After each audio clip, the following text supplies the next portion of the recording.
Colosenses 4:7, hasta el final vamos a leer, dice: todo lo que se refiere a mí os hará saber Tíquico, amado hermano, que es ministro y consiervo en el Señor, el cual he enviado a vosotros para esto mismo, para que conozcan lo que a vosotros se refiere y conforte vuestros corazones. Con Onésimo, amado y fiel hermano, que es uno de vosotros.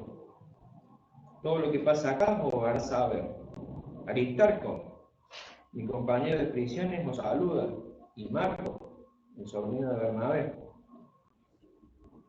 acerca del cual habéis recibido mandamiento, si fuese vosotros recibirle, de Jesús llamado el justo, que son los únicos de la circuncisión que me ayudan en el reino de Dios y han sido para mí un consuelo. Os saludo de Epafras, el cual es uno de vosotros, siervo de Cristo, siempre rogando encarecidamente por vosotros en sus oraciones, para que estéis firmes, perfectos y completos en todo a lo que Dios quiere. Porque de Él doy testimonio de que Él tiene gran solicitud por vosotros y por los que están en la Odisea y los que están en Hierápolis. Os saluda Lucas, el médico amado, y Demas. Saludad a los hermanos que están en la Odisea, en Ninfa, y la iglesia que está en su casa. Cuando esta carta haya sido leída entre vosotros, haced que también se lea en la iglesia de los laodicenses y que la de la Odisea la leáis también vosotros. Decid a Arquipo, mirad que cumplas el ministerio que recibiste en el Señor.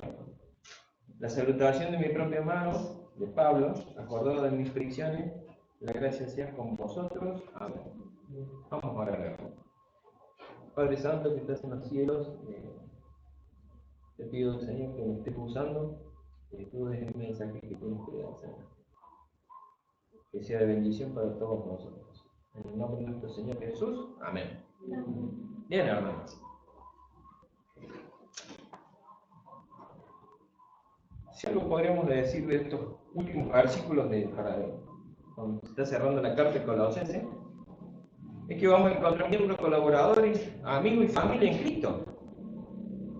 Vamos a tratar de traer de estos versículos varios ejemplos de servicio, responsabilidad, fidelidad y trabajo para la obra de Cristo, para la gloria de Cristo. Y espero que sea bendición como fue bendición para mi hermano.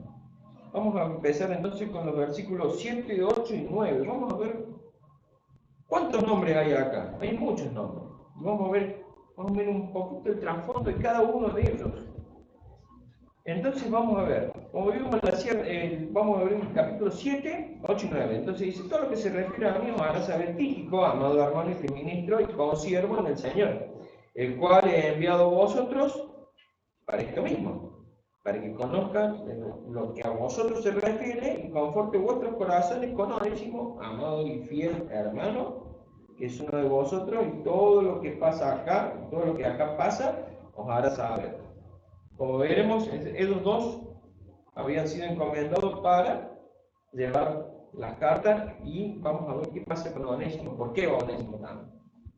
Entonces, como vimos en el cierre de la carta de Efesios, encontramos a nuestro hermano Tíquico con casi las similares características que dice en Efesios 6:21, pero acá lo encontramos con características similares como lo dice Pablo. En Efesios lo dice que era armado y fiel hermano, pero acá le agrega consiervo. ¿Por qué amado hermano? Porque era muy querido por Pablo. Era un fiel ministro. Porque era fiel, porque era digno de confianza para Pablo. Y era consiervo en el Señor, que trabajaban juntos, hombro a hombro. El consiervo significa que tiene una relación a que sirven al mismo Señor. O sea que estaban trabajando hombro a hombro. Tíquico, recordemos su significado de su nombre. Significaba afortunado. Y se destacó como compañero de Pablo y un líder hábil. ¿Por qué digo que era un líder hábil? Porque fue considerado muchas veces para reemplazar a Tito y a Timoteo. En este caso en la Biblia lo encontramos como Tito 3:12. Tito 3:12 dice: cuando envía a ti, a Artemas o a Tíquico, apresúrate a venir a Nicópolis, porque allí he determinado pasar el invierno. Y en 2 Timoteo, vamos a dar vuelta a la página, 4:12 dice: a Tíquico lo envía a Éfeso. Por eso era un líder hábil, porque él consideró para reemplazar a Tito y a Timoteo, que eran dos grandes colaboradores de Pablo. Tíquico, un tremendo colaborador de Pablo, responsable. Y responsable de llevar la carta a quiénes: a los colosenses, a los Efesios, Efesios 6:21, acá todo a la vueltita acá. Dice: para que también vosotros sepáis mi asunto y todo lo que os hará saber Tíquico, amado y fiel ministro en el Señor. Y llevó la carta también a Filemón con Onésimo. ¿Quién era Onésimo? Acá lo vemos con el versículo 9, dice: con Onésimo, amado y fiel, dos características más, amado y fiel, hermano, que es uno de vosotros. Y todo lo que pasa acá os hará saber. Y todo lo que pasa acá os hará saber. O sea que Onésimo también trabajaba en la obra del Señor.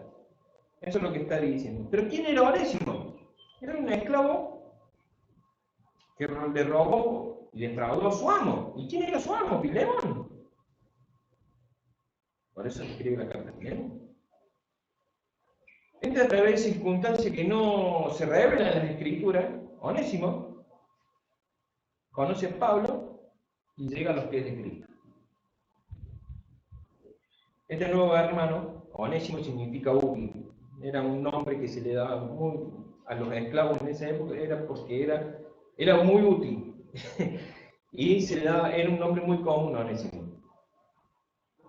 Fue de gran ayuda en el encarcelamiento de Pablo. De tan ayuda fue que Pablo lo quería muchísimo, lo quería retener. Pero para no pasar por encima de su amo, al saber quién fuera su amo, decide enviarlo de regreso. Pero lo decide enviar de otra forma. Lo decide enviar con una carta, escrita de su propia mano. Onésimo, recordemos que al robarle y al huir de su amo, Filemón, había quebrantado la ley romana. Un asunto que se debería arreglar, por lo que tenía un castigo muchas veces. Así que lo mandó de regreso con Tíquico. Como veremos, salen los dos. ¿Por qué lo manda con Tíquico? Una pregunta que me hice. Primero, principal, porque en esa época existían los cazas esclavos. Y lo manda con Tíquico porque si llegaba él solo con la carta, puede ser que entraba en descrédito contra Filemón. Y no quedaba aclarado nada. En cambio, con Tíquico, al ser respaldo de él, sabía que venía de parte de Pablo. Lo amaba mucho Pablo a Onésimo. Por eso lo decimos, para que no caiga en descrédito, lo acompañaba Tíquico. Onésimo, amado hermano, un fiel hermano, y uno de vosotros. Con esta frase, uno de vosotros, es la frase en cual demorona cualquier estatus social ante los ojos de Cristo. Ya que en Cristo no hay judío ni griego, somos todos del mismo cuerpo y pertenecemos a una sola cabeza, que es el tema primordial de toda la carta de Colosenses. Continuamos. Ya vimos dos personas, dos ejemplos de servicio, los cuales tienen características casi similares, pero el mismo sentido. Uno era amado hermano, un fiel ministro y consiervo en el Señor, y el otro era amado y fiel hermano. Aristarco, versículo 10, compañero de Pablo. Dice: Aristarco, mi compañero de prisiones, os saluda. O sea, que estaba acompañándolo en las prisiones a Pablo. Este compañero de Pablo fue aquel que en Hechos 19:29 fue agarrado por una turba en Éfeso. Cuando vamos a Hechos 19, 19, 29. Vamos a ver quién era Aristarco. Hechos 19, 29.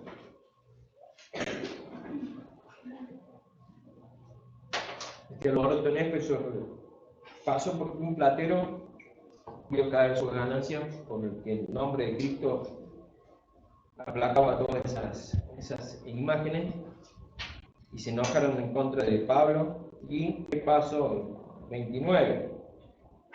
Dice que la ciudad se llenó de confusión y se lanzaron al teatro arrebatando a quienes, a Gado y Aristarco, macedonios, compañeros de quién, Pablo.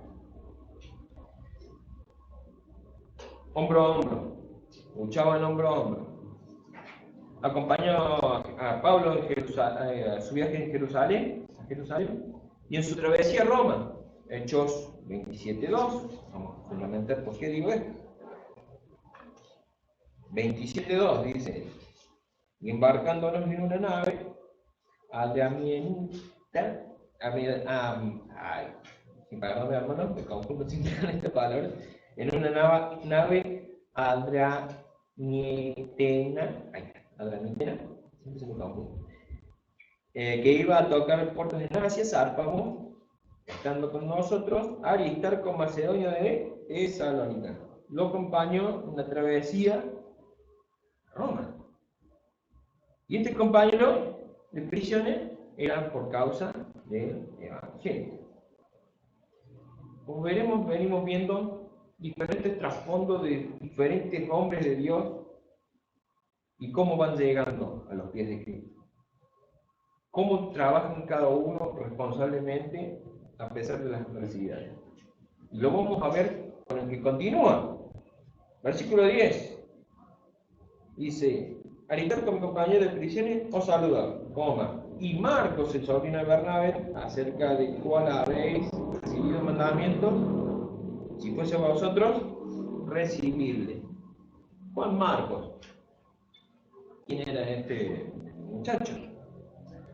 Juan Marcos era el sobrino de Bernabé. Marcos acompañó a Pablo y a Bernabé en el primer viaje misionero. Pero en Hechos, vamos a Hechos 13:13, vamos a usar mucho Hechos hoy, para fundamentar todo lo que es. Hechos 13:13. Marco acompañó a Pablo y a Bernabé en el primer viaje misionero, pero desertó. 13:13 dice: y habiendo zarpado de Pafos, Pablo y sus compañeros arribaron a Perge de Panfilia. Pero Juan Marcos, apartándose de él, volvió a Jerusalén. Más adelante, no se habla de hechos. Más adelante, cuando Bernabé quiso que Pablo llevara a Marcos en su segundo viaje misionero, Pablo se negó. Y este llevó a que Pablo y Bernabé se separan. El titubeo que pasó Marcos, indecisión o inmadurez que tuvo Juan Marcos, dio lugar a que madurara. Las personas que a veces intervienen en la vida de otros, en este caso lo vamos a ver con alguien que intervino en la vida de él, influenciándolo y motivándolo muchísimo, que fue Pedro. La relación cercana de Pedro que tenía con Marcos es evidente en su descripción como Marcos, mi hijo, en 1 Pedro 5:13. ¿Quién más conocía el fracaso que Pedro? Su influencia e intervenir en la vida de Marcos fue clave para ayudarlo ¿a qué? Para ayudarlo a crecer. Tal así fue que Pablo lo tiene colaborador y lo pide en 2 Timoteo 4:11. Dice que vengan. Vamos a leerlo en 2 Timoteo 4:11. Vamos a andar mucho por la Biblia. 2 Timoteo 4:11 dice: Solo Lucas estás conmigo. Toma Marcos. ¿Qué Marcos? Juan Marcos. Y tráele conmigo, contigo. Porque me es útil. ¿Para qué? Para el ministerio. Un hermano responsable, un hermano que creció, a pesar de el primer titubeo que queda registrado en Hechos. Continuamos. Cuando dice acá en Colosenses, acerca de él, en versículo 10, acerca de él, cuando habéis recibido mandamientos, que si fuese vosotros recibirle, me está diciendo, hermano, recíbanlo como a mí, denle la bienvenida. Él es un colaborador mío. Versículo 11. Y Jesús llamado justo. Jesús llamado justo. Lo busqué en el griego, pensando que hablaba de Jesucristo, pero no sale como lo ungido, sale como un nombre propio. Y a este Jesús está apodado como justo. O sea que podemos decir que pudo haber sido uno de los judíos que creyeron en el mensaje de Pablo cuando llega a Roma. Porque recordemos que esta carta fue escrita en Roma cuando Pablo estaba preso. Eso lo podemos encontrar en Hechos 28-24. Que cuando llega a Roma Pablo, muchos judíos se juntan, y lo vemos en Hechos 28-24, dice, y algunos asentían lo que decían, pero y otros no creían. O sea, que unos creían y otros no creían. Puede ser que haya sido uno de los judíos de Roma que pudo haber sido que creyeron en el mensaje de Pablo al llegar a Roma. Sigue diciendo, versículo 11, que son los únicos de la circuncisión que me ayudan en el reino de Dios y han sido para mí un consuelo. Como vemos hasta acá, es todo colaborador del apóstol, en el cual se podía depositar, el apóstol podía depositar su confianza en lo que se refería a los asuntos ministeriales, a la iglesia, y esto era de gran consuelo para el apóstol. Continuamos. Os saludan Epafras. ¿Quién era Epafras? Muchos nombres. Vamos a Colosenses 1, 5, 7.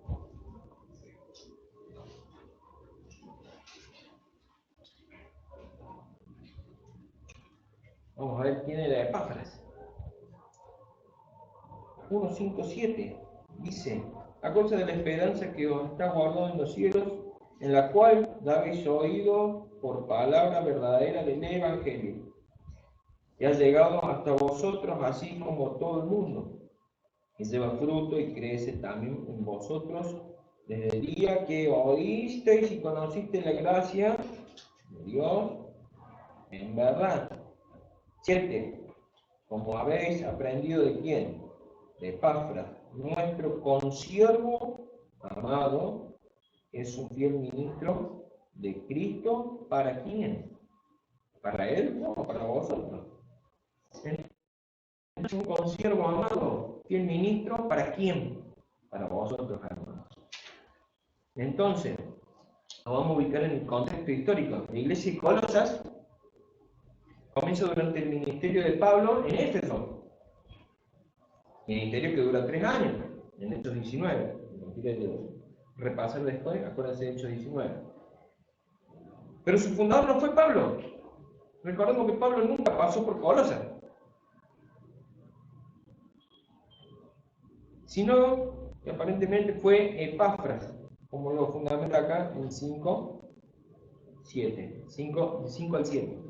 Varios años después de fundar la iglesia de Colosas, se asoman nuevas falsas doctrinas, corrientes filosóficas, especialmente en el gnosticismo, sumados a los sectarios de los judaizantes, los cuales hacen una mezcolanza bastante interesante, por la cual se escribe la carta de Colosenses, para refutar a todos esos nuevos movimientos que venían,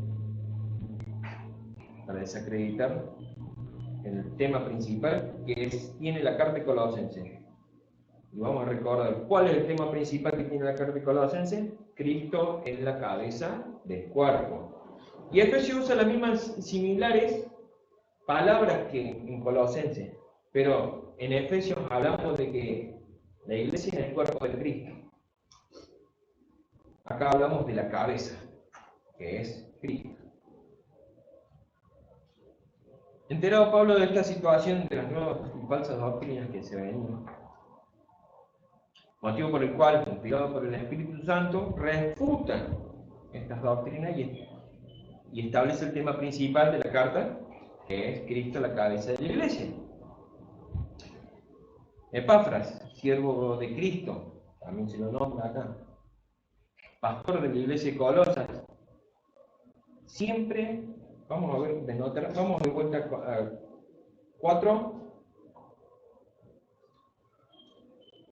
4:12. Vamos a descubrir algo de Epafras. El cual es uno de vosotros, siervo de Cristo. ¿Qué está haciendo? Siempre rogando encarecidamente por vosotros en sus oraciones. ¿Para qué? Para que estéis firmes y perfectos y completos en todo lo que Dios quiere. Siempre rogando por la grey, con un solo objetivo, que los hermanos estén firmes, maduros y completos para cumplir ¿qué? Como dice al final del texto, para cumplir la voluntad de Dios. Ese era el lineamiento que tenía con Pablo al orar por los hermanos de Colosas y toda la región esa, porque sabían que había falsas doctrinas. Pablo lo confirma al hermano de Epafras en el versículo 13, porque dice, porque de él doy testimonio que tiene gran solicitud por vosotros. Y por los que están, lo que sigue ahí, es por los que están todos en la zona alrededor de Colosas. No simplemente los hermanos de Colosas, sino todo alrededor de la región.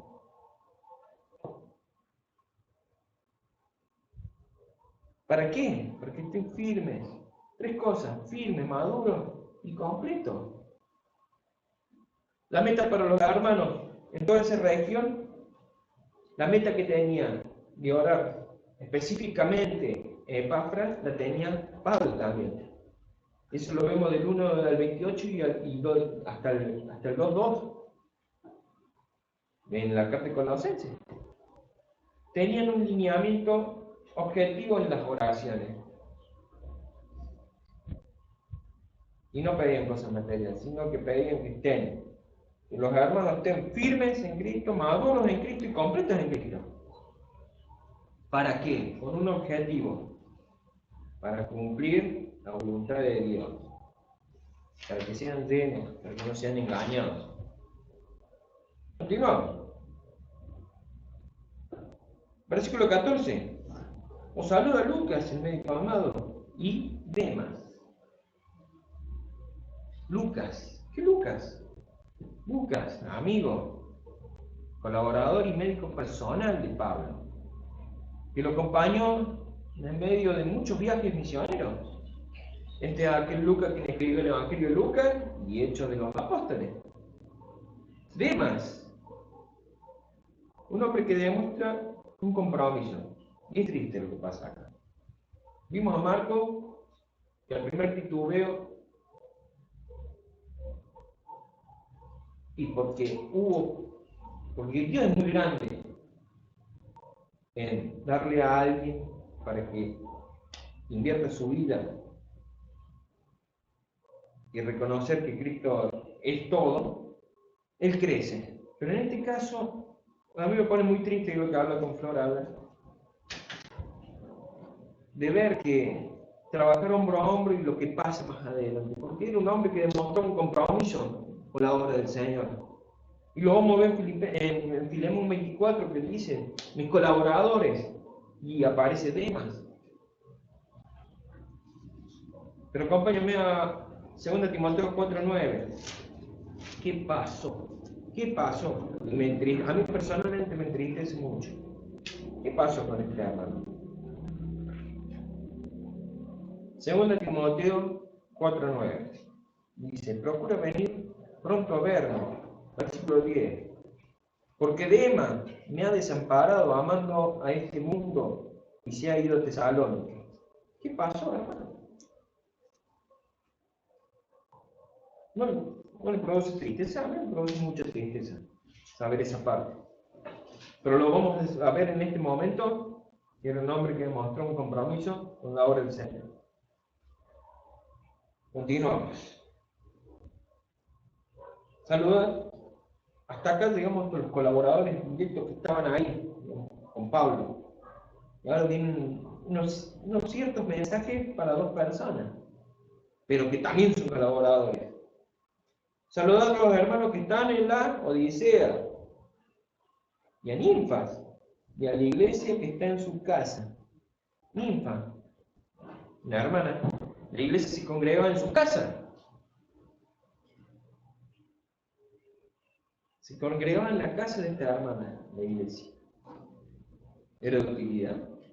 Bueno, aparentemente estuvo ubicada en la Odisea. En el versículo 16 dice, cuando esta carta ha sido leída entre vosotros, haced que también se lea en la iglesia de los laodicenses, y que lo de la Odisea la leáis también vosotros. O sea que nos da a entender que esta carta a los colosenses tenía un propósito de ser leída en la Odisea y en Colosas. Una carta circular que estaba dirigida a las iglesias de la región. Continuamos. Decir a Arquipo, mira que cumplas el ministerio que recibiste en el Señor. ¿No se le hace acordar algo esto? Vamos a 2 Timoteo 4:5. Esta exhortación apostólica, esta advertencia apostólica, también fue para Timoteo. 2 Timoteo 4:5 dice, pero tú sé sobrio en todo, soporta las aflicciones, a obra de evangelista, cumple tu ministerio. Tenemos un himno tremendo de cumple tu ministerio y habla de esto. Por lo cual, entonces, Arquipo, cumplir tu ministerio. Cumple tu ministerio que recibiste del Señor. Esta exhortación apostólica es de no decaer y seguir adelante, cumpliendo la responsabilidad que recibiste del Señor para tu vida. Eso le está diciendo el apóstol. Bien, recapitulamos, digamos bien. La salutación de mi propia mano, de Pablo. Acordado de mis prisiones, la gracia sea con vosotros, amén. Entonces el apóstol se despide de su propia mano y dice, acuérdense de mis prisiones. ¿Qué le está diciendo con esto? Hermanos, estén orando por nosotros y por mí, como decía en el versículo 4:3, orando también al mismo tiempo por nosotros, para que el Señor nos dé bienes materiales. No. Para que el Señor nos abra puertas para la palabra, a fin de dar a conocer ¿qué? El misterio de Cristo, por el cual también estoy preso. Acuérdense de que estoy preso. Oren por mí. Y a su vez también es una advertencia también para que no escuchen falsas doctrinas, porque había muchos que se aprovechaban de que Pablo estaba preso para imponer sus ideas. Hermano, estoy preso por ser partícipe de los padecimientos de Cristo. Estoy preso por anunciar el Evangelio.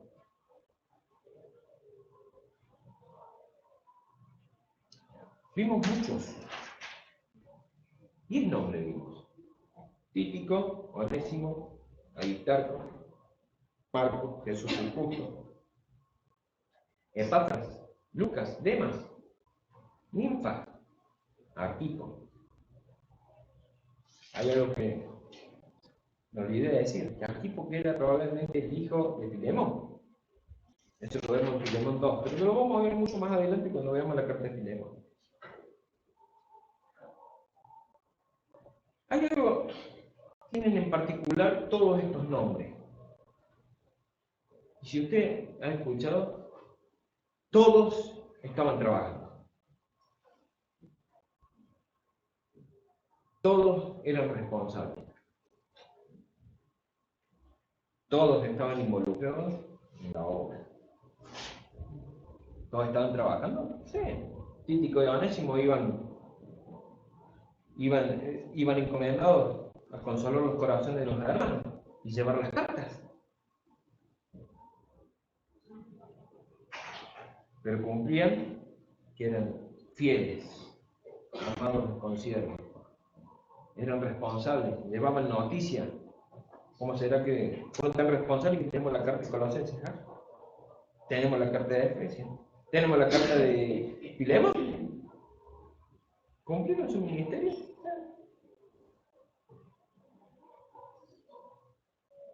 Pero todos comparten el mismo sentimiento, ¿no?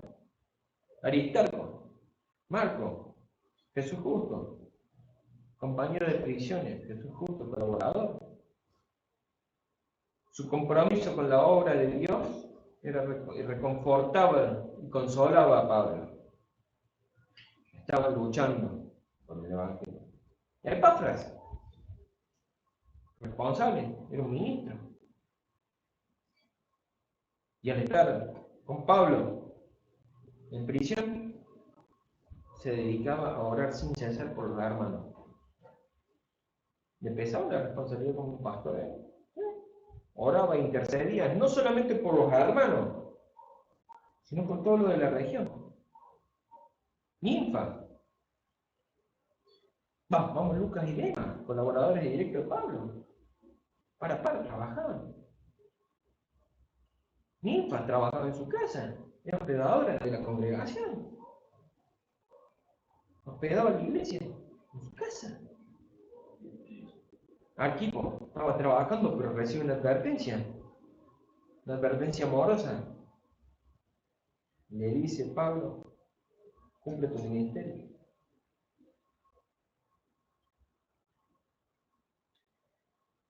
Los patrones estos que están, todos trabajando juntos. Eran fieles, estaban involucrados en la obra, de una u otra manera estaban involucrados. Todos son ejemplos. Todos son ejemplos diferentes. Nadie era igual. Tenían diferentes caracteres. Pero todos hacen el cuerpo. Y el cuerpo tiene una cabeza que es Cristo. Por eso todos tenemos una tarea de edificación en este campo.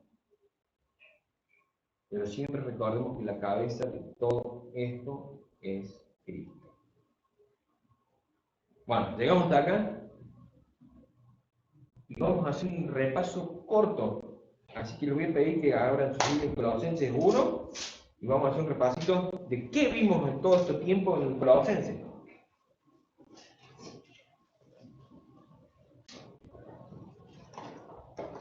Vamos a hacer un repasito rápido.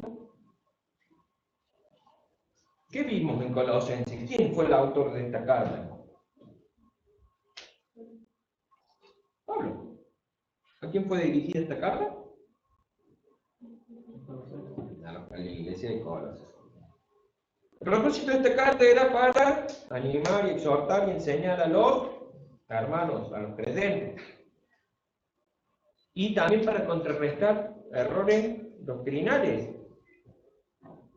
Que nacían estos errores doctrinales de filosofía con una mezcla de judaizante, con una mezcla de gnosticismo. Y todas estas doctrinas heréticas acababan directamente con la gloria divina de Dios. ¿Qué característica tenía esta carta? Tenía un tremendo, lo que habíamos dicho antes, tenía un tremendo parecido con lo de Efesios. Sin embargo, en Efesios hace hincapié a que la iglesia como cuerpo. Mientras que el tema principal de esta carta de Colosenses es Cristo, la cabeza del cuerpo. Bien, entonces lo podemos ver esta carta dividida en dos, capítulo 1 y 2, es la parte doctrinal. Y a partir del 3 en adelante, la parte moral o de exhortación práctica que nos da Pablo con respecto a muchos procederes como nosotros como hermanos y como creyentes. En la parte doctrinal, vamos a capítulo 1 y 2, del 1 al 2, el saludo apostólico. Del 1 al 3 y 8, vamos a ver versículos clave. Yo voy a decirlo. ¿Qué dice del 1 al 3 y el 8? Dice la acción y gracia por las virtudes de los colosenses. ¿Cuáles eran las virtudes? Fe, amor y esperanza.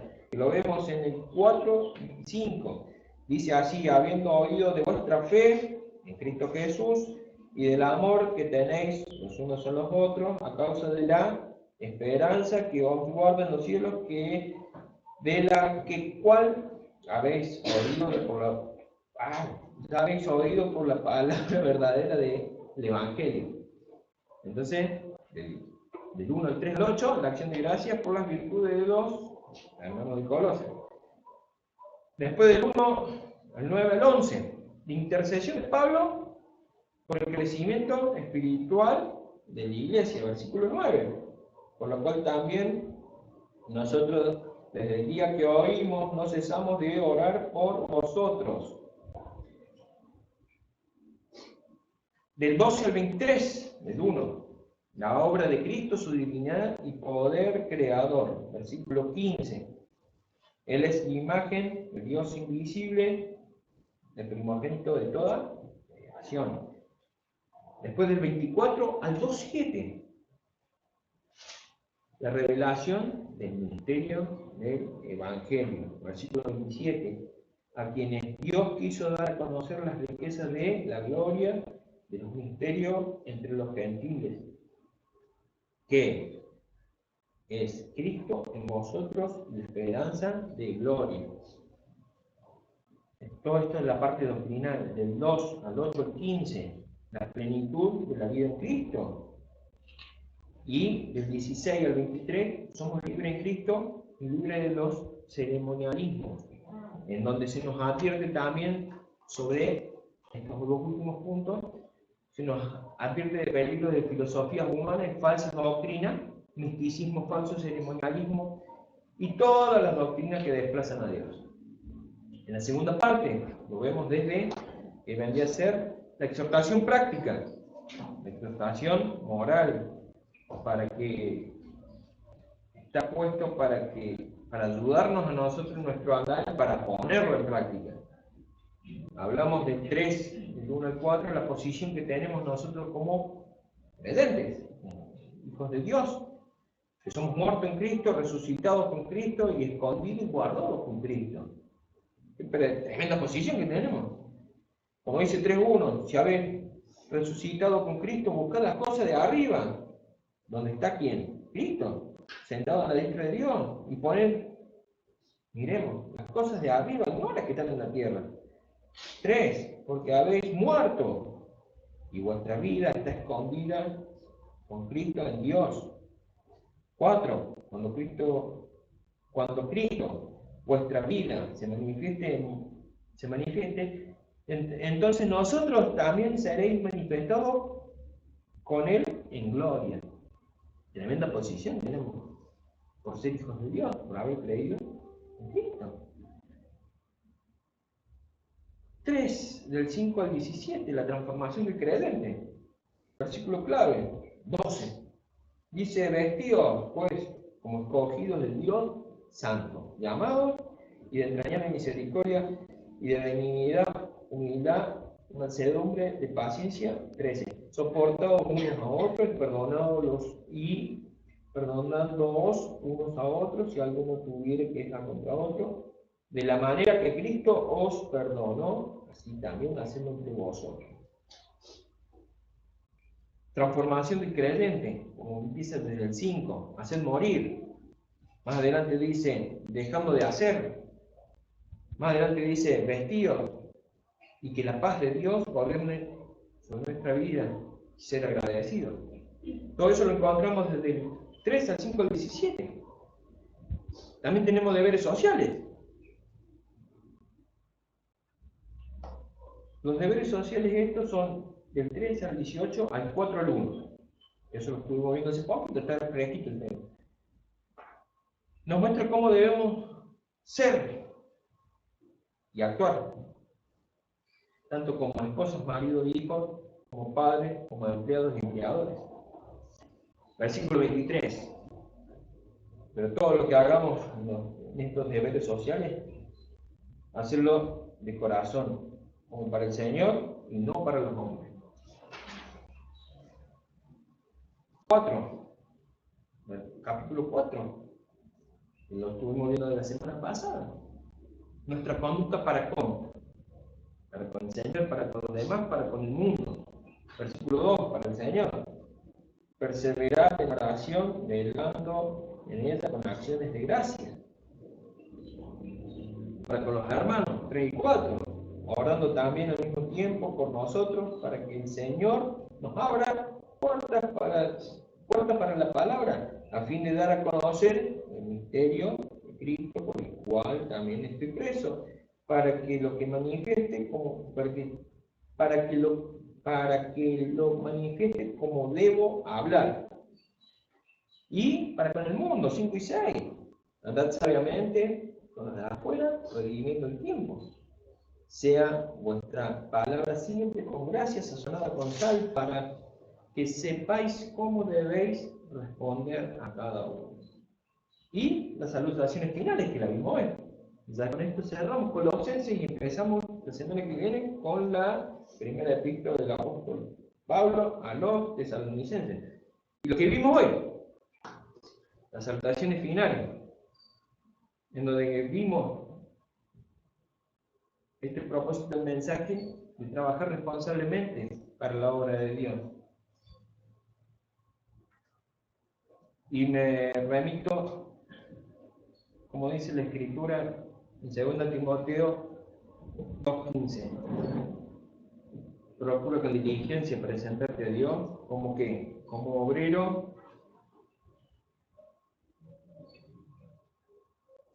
Vamos a 2 Timoteo. 2 Timoteo 2:15. Vamos a leerlo.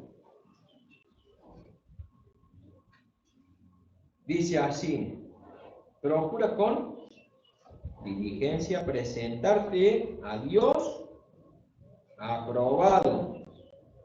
Qué palabra, ¿no? Procura con diligencia presentarte a Dios aprobado. ¿Como qué? Como obrero de que no tiene que avergonzarse, que usa bien la palabra de verdad. Bueno, hermanos, con esto hemos finalizado por la carta de los Colosenses. Tremenda carta. Si tiene alguna duda, consulte el Colosenses. La parte práctica para nuestra vida. Vamos a ver. Padre Santo que estés en los cielos, muchas